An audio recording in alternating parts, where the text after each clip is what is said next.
con el de arrendamiento inmobiliario, que hoy vamos a ver el arrendamiento inmobiliario, no lo terminamos de ver. ¿Pero tienen alguna duda del procedimiento especial hipotecario? ¿O de lo que vimos la clase pasada? De mi parte no, profe. Ok, sí, Daisy, a ver, cuéntame. A ver, quiero ver si le entendí.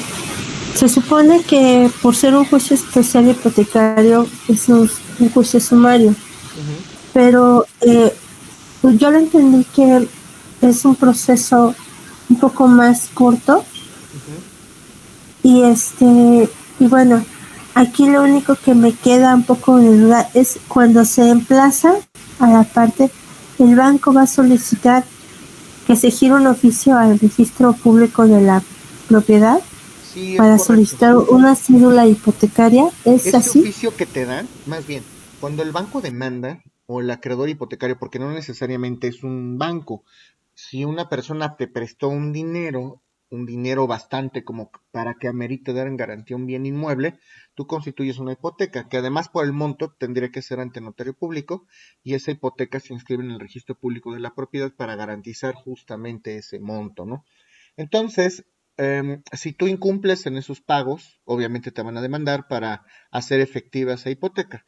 Promueves el acreedor hipotecario, vamos a pensar que es un banco para que sea más fácil el ejemplo. En cuanto promueve la demanda y se admite a trámite, se va a ordenar obviamente el emplazamiento de la parte demandada y para hacer efectiva esa hipoteca y para que en registro público de la propiedad y para que el público en general, la sociedad sepa que esa hipoteca está en breve, a punto, es posible que sea ejecutada porque ya se está procesando. Tú lo que solicitas, y eso se hace a través de un oficio, es un documento que se llama cédula hipotecaria. Esa cédula hipotecaria es el documento que te digo, efectivamente se manda a inscribir al registro público de la propiedad para que quede anotado ahí que ya se está procesando a través de un juicio esa hipoteca y que si gana obviamente el acreedor, en este caso el banco, pues se va a proceder a lo mejor al remate de ese bien inmueble para que se haga cobro del adeudo que se tiene.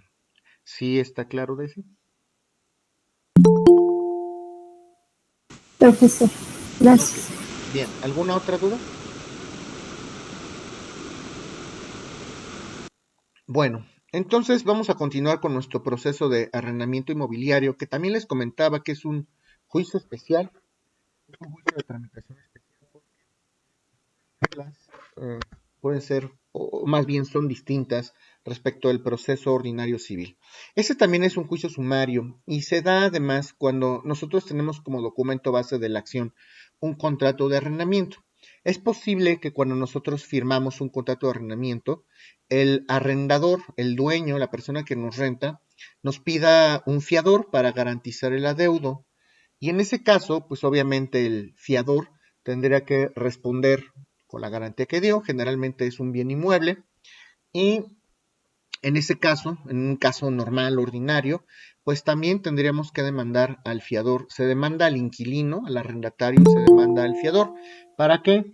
Pues porque se supone que nosotros como arrendadores, nosotros como dueños, nosotros como personas que estamos rentando, lo que queremos es que se nos pague y se nos haga solvente esa deuda, a lo mejor por pago de rentas, ¿no?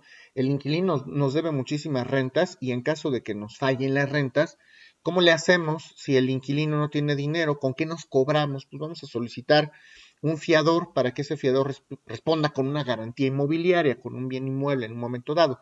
Hay otro tipo de garantías personales como son el obligado solidario y el aval, pero lo general, lo común es que se pida un fiador con un bien inmueble para que en caso de que se incumpla, pues podamos irnos contra el patrimonio del fiador. En este caso, pues obviamente tendremos que demandar tanto al inquilino como al fiador. Esa es la regla general. Y obviamente va a tener preferencia para el cobro de ese adeudo, pues el bien inmueble material del fiador. Tan es así que, y ahorita lo vamos a ver, hay una particularidad en el juicio de arrendamiento inmobiliario, al igual que en el juicio ejecutivo, desde que emplazamos, podríamos embargar automáticamente, si es que se fijó un fiador, pues automáticamente embargamos el bien inmueble que dio en garantía el fiador, y si no hay fiador, pues entonces podemos embargar al demandado, que en este caso sería el inquilino, por los adeudos que tuviese eh, por cuenta de rentas, y no nada más rentas, si ustedes lo estipularon en el contrato, si a lo mejor hay adeudos de luz, de agua, de contribuciones, si ustedes fijaron que algún servicio también tenga que ser a cargo del inquilino, pues también esos montos, si ustedes los están erogando y si así quedó en el contrato, los podrán reclamar en este proceso de arrendamiento inmobiliario. Hay una figura que se llaman, que se les conoce. Profesor, una Sí, pregunta. sí, sí, sí. A ver, entonces, dice usted que desde el emplazamiento se puede embargar Ujú, al deudor, ajá. pero en este caso, cuando metemos el escrito inicial de la demanda, Promovemos, ahí, ¿mandé? promovemos. Perdón, promovemos. Cuando promovemos el escrito inicial de la demanda, en ese momento podemos solicitar al juez una cédula de embargo, No es cédula de embargo, pedimos de ¿verdad? igual manera un auto de exequer, no sé si podemos pedir un auto de formal ejecución de manera preventiva hasta por los adeudos que tenga el inquilino. Eso lo vamos a ver ahorita, claro que sí, Daisy. Y es correcto lo que dices, lo solicitamos desde el escrito inicial de demanda. Oye, juez, el inquilino me debe un año completito de rentas y además me debe servicios de luz y de agua.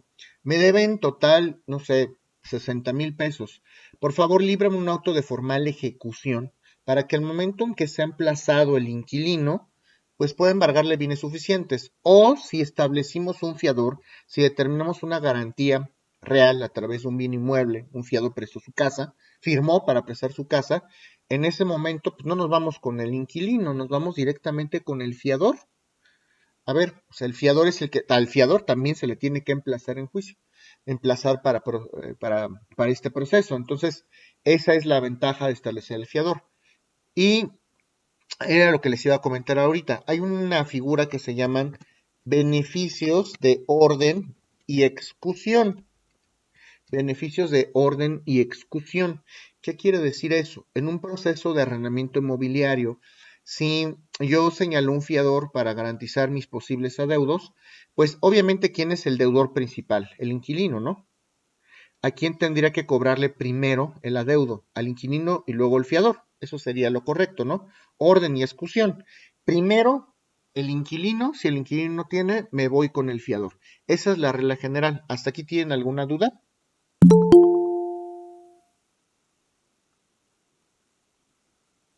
Eso sería la regla general. Bueno, pero puede ser, y esto es muy común, normalmente se hace en los contratos de arrendamiento, así que pongo mucha atención en esto. En el contrato de arrendamiento podemos hacer que el inquilino, que el arrendador, renuncie expresamente a los beneficios de orden y ejecución que le da al propio inquilino el Código Civil. ¿Qué quiere decir? Pues el Código Civil dice, por la general, primero te tengo que requerir a ti, inquilino, y luego le tengo que requerir al fiador, porque el obligado principal es el inquilino. Si yo renuncio en el contrato a estos beneficios, pues ¿qué creen que va a pasar? Primero voy a poder irme contra quien yo quiera, que en este caso sería el fiador. A ustedes les conviene como arrendadores establecer esta cláusula para que puedan garantizar sus adeudos plenamente y en caso de que tenga algún adeudo el inquilino, porque además la falta de pago de rentas es motivo para rescindir el contrato de arrendamiento y pues puedan irse primero contra el patrimonio del fiador y pues ya si garantizaron ese adeudo ya no es necesario ejecutar al inquilino, que claro que el proceso es contra el inquilino, para lo único que me va a servir el fiador es pues para poder garantizar, que obviamente también tiene que ser oído y vencido en juicio este fiador, ¿ok?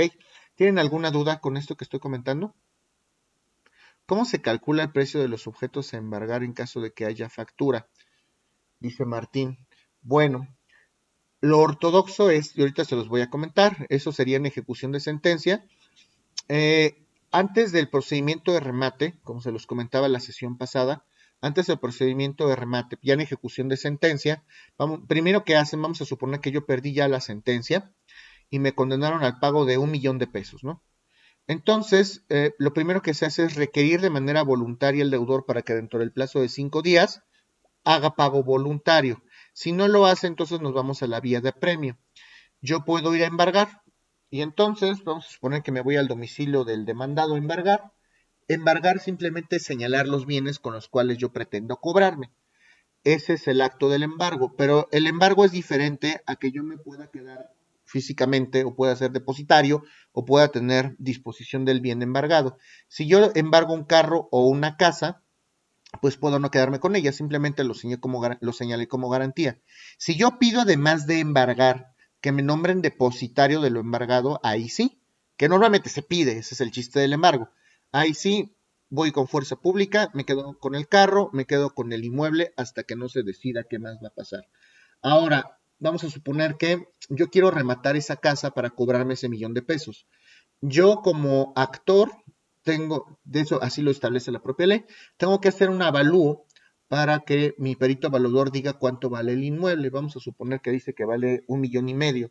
Se le da la oportunidad también al demandado para que proponga un valuador. Obviamente ese avalúo le va a convenir que salga más alto para que gane más, para que no pierda dinero. Si ambos dictámenes de los peritos evaluadores son contradictorios, el perito tercero en discordia, que es nombrado por el juez, va a definir pues cuál es la cantidad final, ¿no? Y ya que está precisada esa cantidad, ahora sí, se hacen una serie de publicaciones, el juez fija una fecha de audiencia para que se haga un remate en pública almoneda y en esa audiencia de remate tiene que ser publicada en los periódicos, en la Gaceta y en los estrados de los juzgados para que comparezcan los postores y sepan que el primer precio de la postura es el que determina en primer lugar el perito tercero en discordia. Así tendría que ser. Y en el caso de los bienes embargados, que en el caso de que sean bienes inmuebles, de igual manera se tiene que exhibir la factura y se tendría que cuantificar a precio de peritos. ¿Ok? ¿Sí respondí o no, Martín? Sí, perdón, es que era que no hubiera factura, era esa. Pues se designa de igual manera un perito evaluador, pero aquí hay un tema, si no hay factura, sobre todo tratándose de inmuebles y de carros, no está acreditada ahí la propiedad por parte del deudor, y si hay un verdadero dueño de esos bienes, a través de una tercera excluyente de dominio, pues puede solicitar que se le restituyan esos bienes, ese es el riesgo, ¿no? Bueno, tendría que ser así. Entonces, en este caso del arrendamiento inmobiliario, si se renuncia por parte del inquilino a los beneficios de orden y execución, podemos irnos directamente contra el patrimonio del fiador. ¿Ok? ¿Y cuál es el proceso finalmente de este juicio de arrendamiento inmobiliario, este juicio especial? Se elabora la demanda con todos y cada uno de los requisitos que hemos señalado. La particularidad también aquí, como el juicio de arrendamiento inmobiliario también es un juicio sumario, es un juicio breve, la ley se preocupa justamente porque el arrendador, el dueño de un inmueble que dio en renta un inmueble, pues pueda procesar y pueda cobrar de manera rápida y expedita el adeudo que se le tiene. Lo que se sugiere en estos casos de arrendamiento inmobiliario, porque también es una excepción, el demandado puede poner la excepción consistente en que nunca se le avisó o nunca se le notificó la rescisión del contrato de arrendamiento. Oye, a ver, espérame, el contrato sigue vigente porque hay tácita reconducción. A mí nunca me avisaste que el contrato iba a terminar. Para evitar ese tipo de controversias, a través de una jurisdicción voluntaria, si tienen ustedes ese documento base de la acción que es el contrato de arrendamiento, antes, y eso siempre por precaución, siempre deben hacerlo, antes del juicio de arrendamiento inmobiliario, se sugiere que a través de una jurisdicción voluntaria simplemente le notifiquen al inquilino que es su voluntad da por concluido el contrato de arrendamiento, toda vez que ya concluyó el término, toda vez que debe rentas o toda vez que debe rentas, debe deudos y ya se concluyó el término. Notificado que esté, el demandado ya no tiene para dónde hacerse. A ver, ya te notifiqué que por esas causales es mi voluntad dar por rescindido el contrato de arrendamiento. Y no es que tengas que decir algo en la jurisdicción voluntaria, por eso se hace a través de una jurisdicción voluntaria, porque no hay pleito. Simplemente le estoy pidiendo al juez que te avise, no te está pidiendo permiso, te avisa que el contrato ya se concluye por tal razón, ¿no? Y se acabó. Pidan copias certificadas de esas jurisdicciones, de esas diligencias de jurisdicción voluntaria. La van a exhibir naturalmente como material probatorio desde el escrito inicial de demanda y pueden estar en posibilidades de iniciar su proceso de arrendamiento inmobiliario. Ya que tienen eso, plantean su demanda y como es un juicio sumario, recuerden que no hay un periodo específico donde se ofrezcan pruebas. Las pruebas se tienen que ofrecer desde el escrito inicial de demanda, en la contestación a la demanda, en el desahogo de vista a las excepciones y defensas, y en el caso de que haya una reconvención, también en la demanda reconvencional y en la contestación de la demanda reconvencional se tienen que ofrecer las pruebas. Desde ahí, precisamente para ahorrarnos ese plazo de ofrecimiento y desahogo de pruebas. Así de sencillo, por eso es un juicio sumario.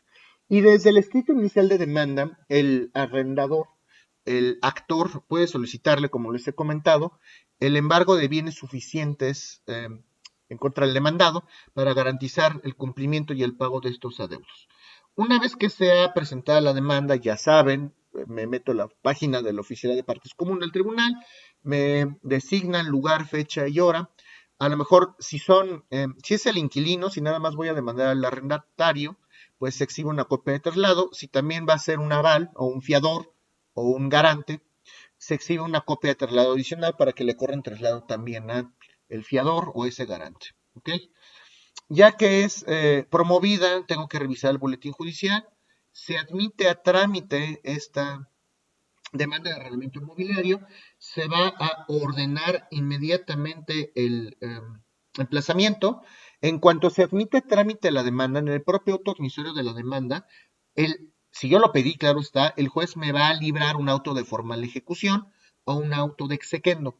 De igual manera, un auto de formal embargo para garantizar estos adeudos. Desde ahí, desde que me admite la demanda. Y además, esto va a ser importante porque al ser un juicio sumario, fíjense la mecánica tan particular de este proceso, desde que me admiten la demanda, el juez en el auto admisorio también desde ahí va a señalar una fecha para que se celebre la audiencia de ley. Fíjese cuántos tiempos se están recortando en este proceso. Ya no hay un periodo para ofrecer específicamente pruebas y además ya desde el auto admisorio ya el juez me fija una audiencia de ley desde la admisión. Y esa audiencia de ley no debe de postergarla el juez, no la debe de fijar más allá de 40 o 50 días, dependiendo del criterio del juez, 40 o 50 días computados desde que se admite la demanda.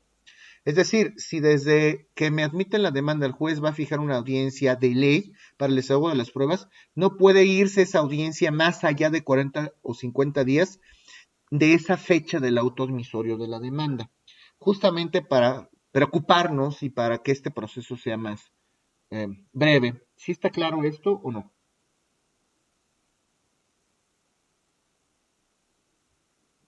Ok. El demandado va a tener, una vez que se le emplaza, de igual manera, oye, debes tanto, paga, no, no quiero, no tengo, no puedo. Entonces señala bienes para embargo, tampoco quiero y no lo voy a hacer. Entonces el derecho pasa a la parte actora y de igual manera señala bienes para embargo. Por cierto, estás demandado, fíjense, aquí son 5 días, tienes 5 días para contestar la demanda planteada o incoada en tu contra. El demandado tendrá 5 días para contestar esta demanda, puede plantear su reconvención. Si plantea su reconvención también dentro de ese plazo de 5 días, el actor, que ahora es el demandado reconvencional, va a tener 5 días para contestar esa demanda reconvencional, como puede ser en el caso de la nulidad o falsedad del contrato de arrendamiento, ¿no? Puede ser ese caso. Oye, sí, hay una relación de arrendamiento, pero yo no firmé este nuevo contrato, es falso. Esa firma no es mía, voy a demandar la nulidad de ese nuevo contrato, por decir algo, eso se puede reconvenir. En cuanto contesta la demanda el demandado o en cuanto se hace esta reconvención, el ahora demandado reconvencional, que es el actor en un momento dado, también se le da un plazo para que pueda hacer esa contestación a la reconvención, se le da un plazo de 5 días y ahí también se pueden ofrecer pruebas. Una vez que ya se haya contestado la demanda o en su caso la reconvención, inmediatamente el juez va a dictar un auto admisorio de pruebas. Un auto admisorio de pruebas para admitir todas las pruebas que hayan ofrecido en la demanda, en la contestación, en la reconvención o en la contestación a la reconvención. Si Profesor, perdón, adelante. en caso de que la reconvención simplemente realiza la contestación de la demanda para la etapa de desahogo de vista, las excepciones y defensas también son 5 días. Fíjate que aquí no lo plantea la ley, no plantea ese desahogo de vista las excepciones y defensas. Algunos jueces lo plantean por prudencia, por no dejar en estado de indefensión, pero como este capítulo no lo prevé, algunos jueces no dan ese plazo para el desahogo de vista de las excepciones y defensas. Pero si lo hubiera a criterio del juez, entonces, después de ese desahogo de vista de las excepciones y defensas, inmediatamente se dicta el auto admisorio de pruebas. ¿Sí? ¿O no? Ujú. Sí, profesor, pero si lo considera, también son los 5 días.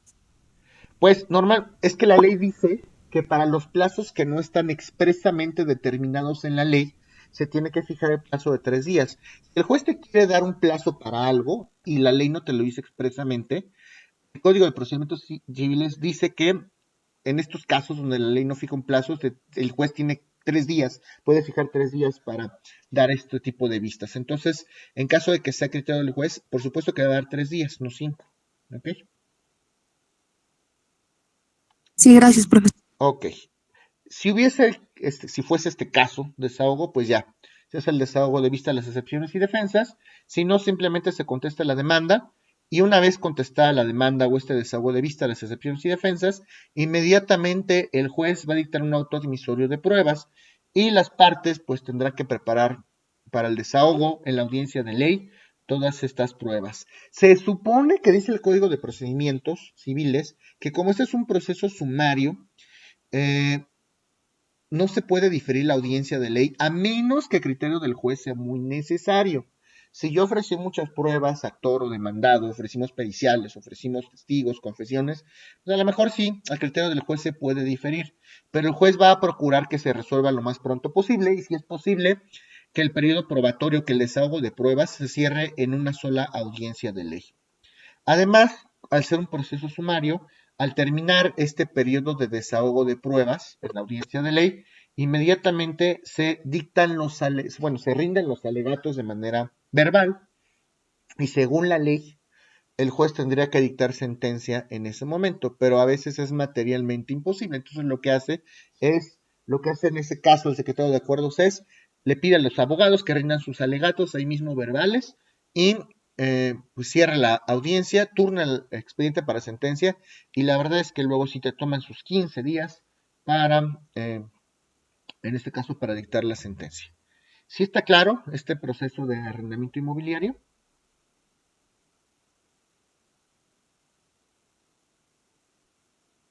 Prácticamente es esto. Este es el proceso de arrendamiento inmobiliario que me interesa que ustedes conozcan. Ujú. ¿Alguna duda? Bueno, pues con eso concluimos el proceso de arrendamiento inmobiliario.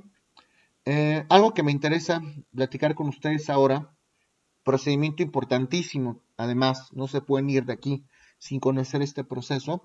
Ahora vamos a cambiar de cassette, vamos a cambiar de chip. Vamos a hablar del proceso o del juicio ordinario mercantil. Vamos a hablar del juicio del proceso ordinario mercantil. Recuerden ustedes, vamos a cambiar, entonces les platico, cambiamos totalmente de esquema. Les platico que la parte procedimental en materia mercantil, como ya lo hemos comentado, se regula en el Código de Comercio, en la segunda parte. Recuerden que las controversias del orden mercantil pueden ser planteadas ante los tribunales del fuero local o ante un juez federal, que en este caso sería un juez de distrito, por la figura de la jurisdicción concurrente. El juicio ordinario mercantil se puede plantear si la sentencia por el monto de lo peleado puede ser apelable. En materia mercantil, recuerden que podemos saber si la sentencia puede ser recurrida a través o no de la apelación, a través del monto. Los asuntos que sean inferiores, esta sí la conseguí, que esta sí es reciente, la acaban de publicar, 757.365.46.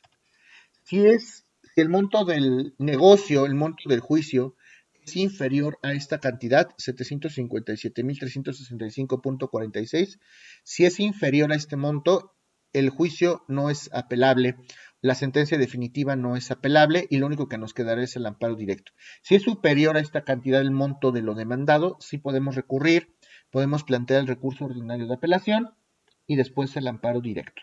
Es optativo acudir al juicio ordinario mercantil cuando tenemos la posibilidad de plantear un juicio ejecutivo mercantil. Recuerden que el juicio ejecutivo mercantil no nos da la posibilidad de embargar porque ya hay preconstituido un derecho, un título de crédito o un documento reconocido, ya trae preconstituido un derecho y el juicio es más breve, el juicio es breve. ¿Okay?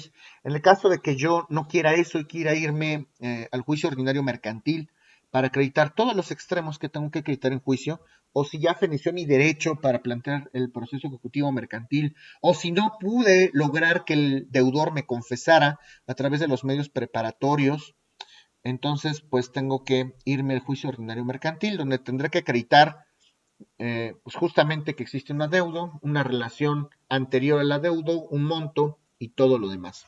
En el juicio ordinario mercantil no hay un auto de exequendo, obviamente. Los juicios ordinarios mercantiles, ¿cómo empiezan? Tienen algunas particularidades, recuérdenlo también. De hecho, ya el Código de Comercio, y no tiene mucho, solicita dos, aparte de los requisitos que ya les indiqué, para plantear la demanda, solicita que además los actores y los demandados les proporcionemos el CURP y el RFC.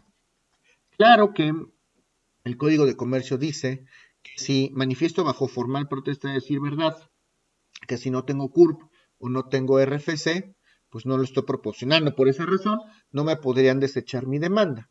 Sí lo pide el Código de Comercio, por supuesto, pero si no lo tengo, le digo al juez, no lo tengo y punto. A lo obligado nadie está, más bien a lo imposible, nadie está obligado, como dice el principio general del derecho. Entonces, ¿cómo es el proceso ordinario mercantil? Elaboro mi demanda y de igual manera en oficialidad de partes común, si es que la voy a plantear en el fuero común, si la voy a plantear en un proceso, si lo voy a plantear en un juzgado federal, ahí no tengo que sacar cita, directamente voy a la oficialidad de partes común de los juzgados federales, como es de hábito. En pandemia había un buzón donde me hacían emplayar como si fuese una demanda de amparo con plástico. La demanda la dejo en un buzón ahí, me dan un número de folio y tengo que estar arrastrando el folio para que yo pueda saber qué juzgado me tocó y poder rastrear el asunto. Pero si la voy a plantear en un juzgado del fuero local, elaboro mi demanda, saco la cita en oficialidad de partes común y pues ya me dirán dónde, cuándo y a qué hora me tengo que presentar. ¿Ok? Lo llevo en un juzgado del fuere común o si tramito mi proceso ordinario mercantil en un juzgado del fuero común o en un juzgado federal, el proceso es exactamente el mismo. ¿Ok? Con la diferencia de que en el juzgado federal no hay boletín judicial y los acuerdos los puedo consultar, por lo menos un breve extracto por internet. ¿Ok? En pandemia sí los estaban publicando completos, pero ya están haciendo otra vez eso. Están poniendo un extracto de los juzgados federales. ¿Ok? Profesor, perdón, Sí. me surgió una duda con respecto a este monto que nos otorgó para Se va cambiando, momento a apelable momento. o no, sí, pero la pregunta es, con respecto a la jurisdicción concurrente, ¿en algo tendría que ver la cuantía? Por ejemplo, si excede a lo mejor de este monto, ¿tendría que ser competitiva de un juez federal o independientemente de la cuantía sigue aplicando la jurisdicción concurrente? Independientemente de la cuantía, sigue aplicando la jurisdicción del juez concurrente porque la materia mercantil es federal. ¿Ok? Solamente en los procesos del orden civil, porque esos sí son locales, si son inferiores, hay ciertos escalafones. Me parece que ahorita también están en 757,000. Acudo a un juez ordinario civil.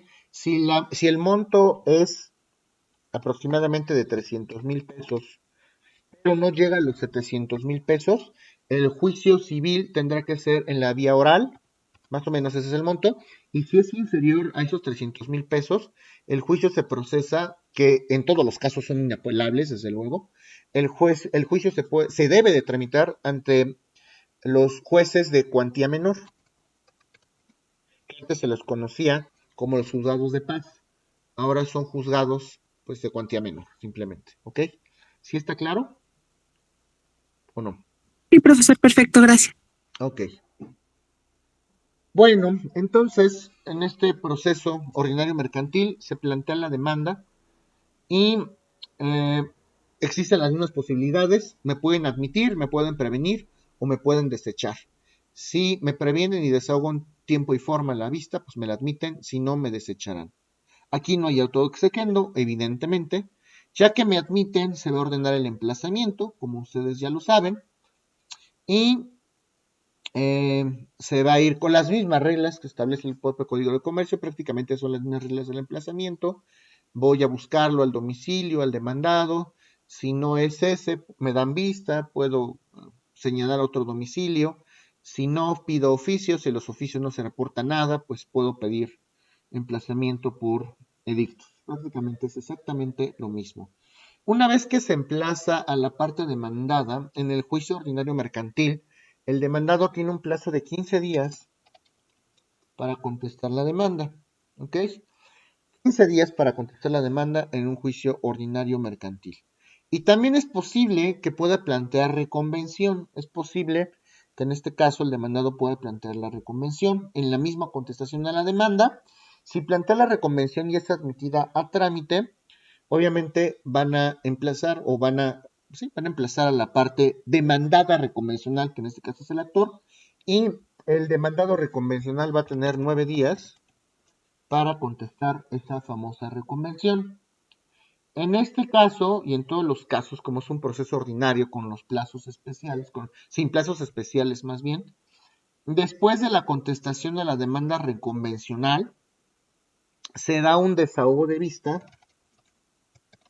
a las excepciones y defensas reconvencionales,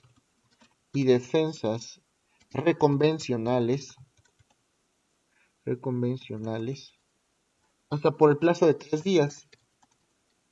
Si no hubo reconvención, de todas maneras, al actor le van a dar su plazo de 3 días, de igual manera, aquí sí, para el desahogo de vista a las excepciones y defensas. ¿Sí está claro esto o no? ¿Alguien tiene alguna duda? Bueno.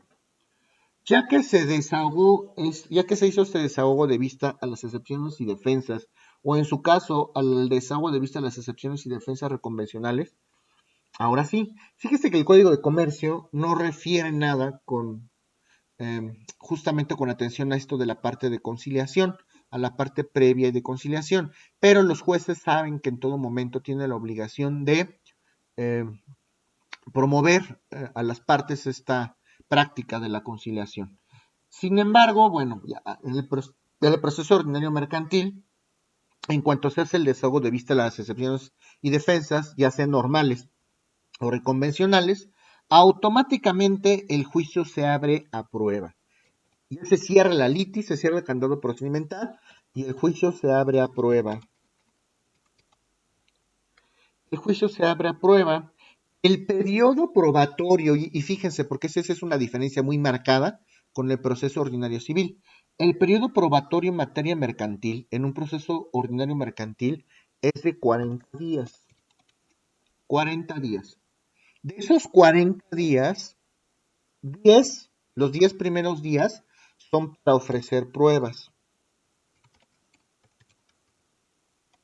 Los otros 30 días son para preparar el desahogo de las pruebas y desahogar pruebas. Y sí son muy estrictos los jueces con estos plazos. Incluso las audiencias para desahogo de pruebas las fijan dentro de este plazo establecido por la ley. En este caso sí nos ponen a patinar a los litigantes. Es horrible, porque si yo tengo una prueba pericial y el perito por algo se demora, o hay que ofrecer, o más bien el juez decide nombrar un perito tercero en discordia, o si tengo una junta de peritos, etcétera, tengo que hacer sí o sí que estas diligencias se encuentren dentro de estos 30 días. Si no, lo que voy a tener que hacer es solicitarle expresamente al juez una ampliación del periodo probatorio. Y es una pesadilla esto, porque a veces sí se los conceden y a veces no. Obviamente si el juez está viendo que no se han desahogado las pruebas por razones que no son imputables a las partes, el juez sí, por lo general, concede esta ampliación al periodo probatorio, ¿ok? Y es importante esto, se pueden entonces ampliarse, nos podemos ir a un periodo extraordinario. Si por ejemplo yo como actor solicito la ampliación de ese periodo probatorio, siempre le va a dar 3 días, al contrario, le va a dar vista 3 días para que manifieste lo que su interés convenga. Oye, demandado, el actor quiere ampliar el periodo probatorio porque dice que su perito todavía no desahoga dentro del plazo de ley, porque además está dentro del plazo de ley, todavía no desahoga su dictamen. ¿Qué tienes que decir? Siempre va a decir que no, obviamente. Si no le conviene, va a decir que no. Si sí le conviene, va a decir que sí. Si el juez ve que es justificado, pues obviamente va a ampliar el periodo probatorio. Así como en el caso de recuerden lo que son las pruebas supervenientes. Pruebas supervenientes, ¿ok? Aquí también hay pruebas supervenientes, pruebas que se pueden exhibir o se pueden ofrecer más bien fuera del periodo probatorio, ya sea porque las partes no conocían que existían, no sabían que existían, o porque no teníamos conocimiento de la existencia de estas pruebas. También en este caso se pueden ofrecer excepciones, el demandado o el demandado reconvencional puede ofrecer excepciones supervenientes. No encontraba mi recibo de pago, pero ya lo encontré. Entonces voy a ofrecer una prueba superveniente. No existía o no tenía ese documento al momento de ofrecer mis pruebas. Voy a ofrecerlo como prueba superveniente y además opongo la excepción superveniente de pago. Obviamente le van a dar vista al contrario para que manifieste lo que su interés convenga y si es prudente, pues el juez va a permitir que se desahogue la prueba y que tenga por opuesta esa excepción superveniente. ¿Hasta aquí tienen alguna duda?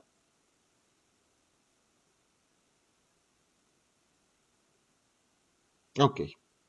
En algunos casos, en esta ampliación al periodo probatorio, fíjese cómo es también esto del proceso ordinario mercantil. En algunos casos, el juez, conforme a su prudencia, conforme él lo estime conveniente, si yo pido, por ejemplo, una ampliación al periodo probatorio, conforme al criterio del juez, se puede pedir una garantía, un monto económico.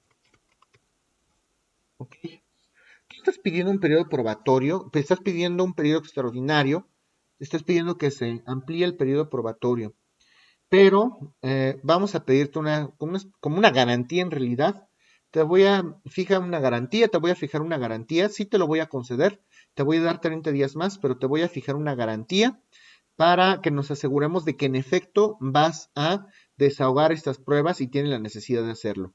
Si, por ejemplo, no sé, el juez nos fija una cantidad de 30,000 pesos, ¿no?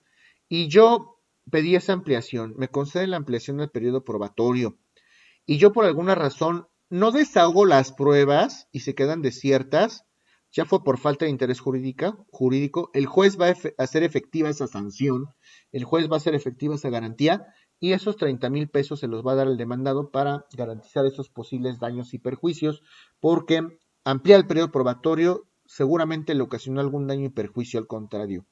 ¿Sí está claro esto o no?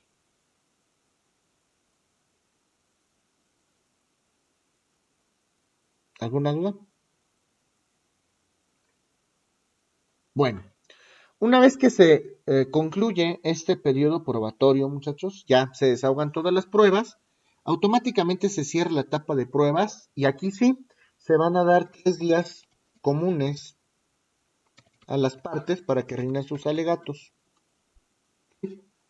Y concluido el periodo de alegatos, el juez va a tener el plazo de 15 días para dictar la sentencia definitiva. Ya saben, esta sentencia definitiva también puede ser apelable. Esa sentencia definitiva, si rebasa los 757,365.46, el monto del negocio, sí procede la apelación. Y si no, pues no podrá ser apelable.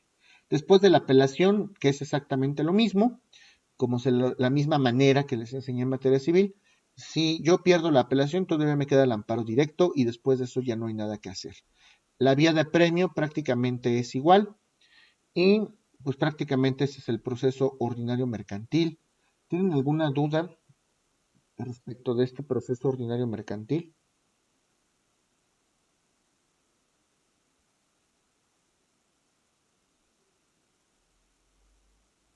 ¿Seguros?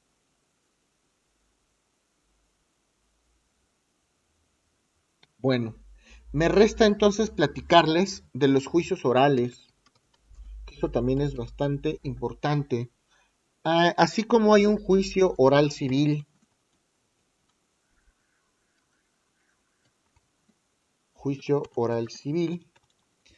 hay un juicio oral mercantil y hay un juicio ejecutivo mercantil oral. ¿Qué diferencia hay con estos procesos ejecutivos mercantiles orales, juicios orales mercantiles y juicios orales civiles? Fíjense que en estos supuestos, prácticamente al principio, cuando planteamos la demanda, cuando planteamos la contestación a la demanda, cuando planteamos la reconvención, si fuese el caso, prácticamente es por escrito y las reglas son las mismas. De igual manera, en el emplazamiento, pues se siguen a cabo y se llevan a cabo las mismas reglas. En el caso del juicio ejecutivo mercantil, desde que el demandado es emplazado, igualito se solicita desde el escrito inicial de demanda, se solicita un auto exequendo y es igualito que en el procedimiento escrito. Al emplazar se va a hacer ese embargo precautorio y se acabó. ¿Cuándo empieza a cambiar la modalidad oral? Cuando ya se cierra la litis, cuando ya se cierra esta etapa de desahogo de vista a las excepciones y defensas, o se cierra la etapa justamente del desahogo de las excepciones y defensas reconvencionales. Aquí vamos a manejar, en todos los procesos orales eh, se van a manejar dos tipos de audiencias. La audiencia preliminar, una audiencia preliminar y una audiencia de ley.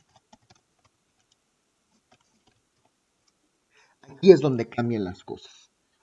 Vaya, en los juicios orales civiles, aquí hay otra diferencia.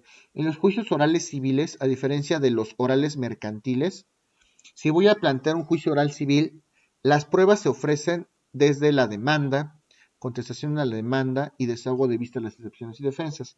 En los mercantiles, en el oral mercantil no, y en el ejecutivo mercantil tampoco, ¿ok?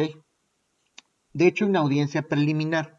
En la audiencia preliminar, que se hace de manera oral también, ahí lo primero que va a hacer el juez nos va a llevar a la salita esta famosa que les estoy comentando, va a grabar todas las audiencias, el abogado del actor con el actor, el abogado del demandado con el demandado, ponemos la cédula en una camarita, todos se graban, hay una videograbación incluso, preside las audiencias el secretario de acuerdos o la secretaria de acuerdos, quien lleva la palabra, presenta, abre la audiencia, el juez también está presente en este tipo de procesos.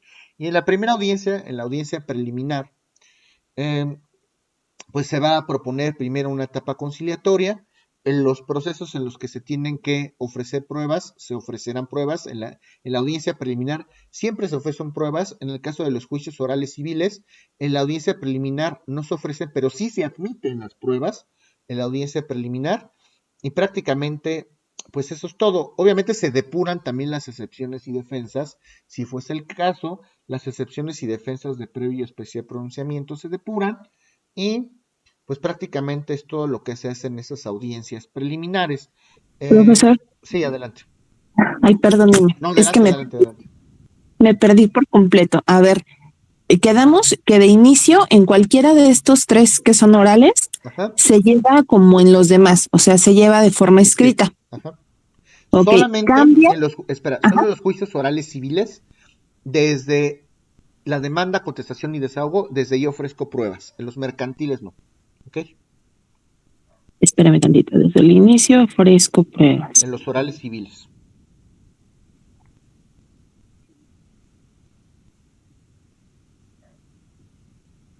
Ok, en mercantil y en civil, ¿las tengo que anunciar o no es necesario anunciarlas? Claro, sí, por supuesto que sí. Solamente las pruebas que se anuncian, los documentos y los testigos. Claro. Ujú. Ok, y se lleva de forma escrita. Luego cambia el sistema, por así decirlo, cuando se cierra la litis, que es en la etapa de desahogo de vista las excepciones y defensas en caso de que lo hubiera, Ajá. o en la contestación, ¿no? Al desahogo de vista a las excepciones y defensas reconvencionales. Ah, cierto, cierto. Ujú. Ok, luego de ahí se manejan dos tipos de audiencia, que puede ser la preliminar y la Siempre de hay una ley. preliminar, que es la primerita. Ok, primero es la audiencia preliminar. En esa Perfecto. audiencia preliminar, primero el juez va a proponer conciliación.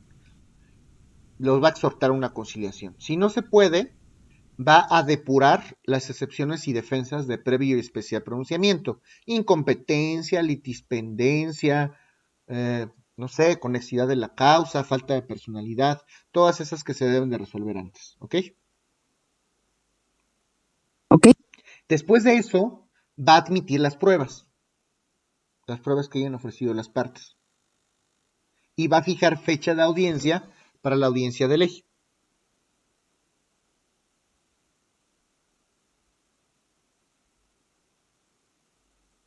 ¿Sí? Bueno, Ok, entonces admite pruebas y ya fija la fecha para la audiencia de ley. para la Ok. audiencia de ley, en efecto. Y ya llegada la audiencia de ley, estas sí todas son orales. Si yo ofrecí una confesional, pues tendrá que desahogarse esa confesional en la salita grabada y todo es oral. Que bueno, esa sí se desahoga. Los testigos los podemos también, se desahogan y se graban en la audiencia oral. Incluso los incidentes, que era lo que les iba a comentar, los incidentes aquí, incidentes se plantean de manera oral y los que son de previo y especial pronunciamiento se resuelven en ese momento.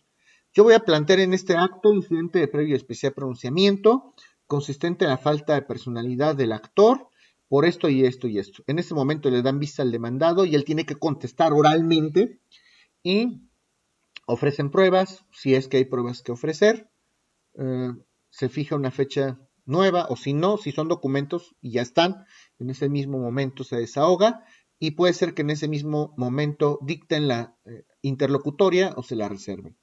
Si es que hubiera un incidente. Si no, por ejemplo, en el caso de los peritos, ya se los había comentado en el caso del Estado de México, si se ofrece una pericial, pues claro que el perito tiene que aceptar y protestar el cargo. Yo ofrezco una pericial con cuestionario, le voy a dar vista al contrario, el contrario va a adicionar cuestionario, va a nombrar perito de su parte, si son contradictorios, pues obviamente hay un tercero en discordia, pero aquí sí es obligatorio que los peritos, en todos los juicios orales, los peritos tienen que comparecer para exponer sus conclusiones, como si fuese una junta de peritos, siempre tienen que exponer sus conclusiones en la vía oral para que los abogados podamos interrogar cómo es que llegaron a esas conclusiones. ¿Sí me explico?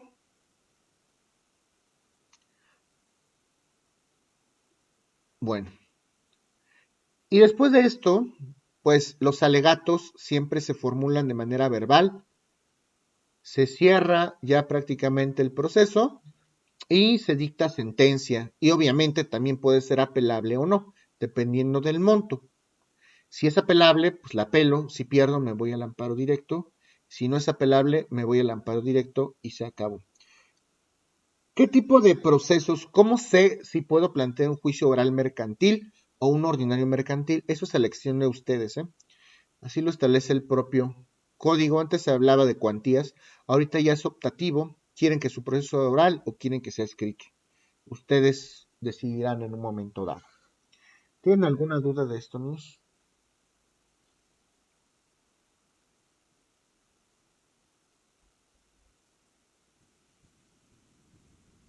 ¿Ninguna?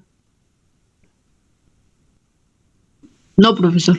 Bueno, Profe, perdón, antes de continuar, nada más quería comentarle, a lo mejor no es de la materia en cuanto al tema que ahorita estamos desarrollando, pero ¿cuál es la diferencia en un tema administrativo, el tema de una notificación y un requerimiento? requerimiento. Si tú debes un impuesto, que de hecho ahorita en la siguiente parte voy a hablarles ya del juicio contencioso administrativo. Hacia Ok, allá voy justamente, pero te respondo de una muchas vez. gracias, profe. Sí, sí, sí, te respondo de todas maneras. Requerimiento es, te están requiriendo el pago. Si tú fuiste multado y ya perdiste, la autoridad ejecutora va a llegar a decirte, págame, debes 300,000 pesos, págame en este momento, y si no me pagas, te voy a embargar. Te están requiriendo un pago. Una notificación, te pueden estar notificando cualquier proveído. Te voy a notificar una resolución administrativa donde dice que ganaste o perdiste un recurso. Solo te estoy haciendo conocedor del acto, pero no te están requiriendo el dinero como no es el acto del requerimiento. ¿Sí me explicó? Sí, entonces en el requerimiento la autoridad competente, en este caso la autoridad administrativa, tiene esa facultad siempre y cuando lo estipule la misma ley. ¿De qué? ¿De requerir? Ajá, en este contexto, por ejemplo, el pago de un impuesto, se me ocurre, no sé, no me has pagado el predial 5 años, ¿no? Uh-huh. Y creo que Ya en está alguna vez prescrito tu crédito, no ya, te lo pueden exigir. ándale. Ah, ok. Pero si todavía no prescribe y está en tiempo y forma, sí lo puede hacer la autoridad. Sí, te requieren el pago y tú a lo mejor, el primer requerimiento no va a ser con embargo, obviamente. El primer requerimiento te van a decir, págame, no me has pagado en tanto tiempo. Y tú puedes impugnar ese requerimiento. Les vas a decir, puede haber muchas situaciones, que es lo que vamos a platicar ahorita. A ver, tú explícame cómo me estás calculando este dinero, porque este requerimiento no está debidamente fundado y motivado. ¿Sí me explico?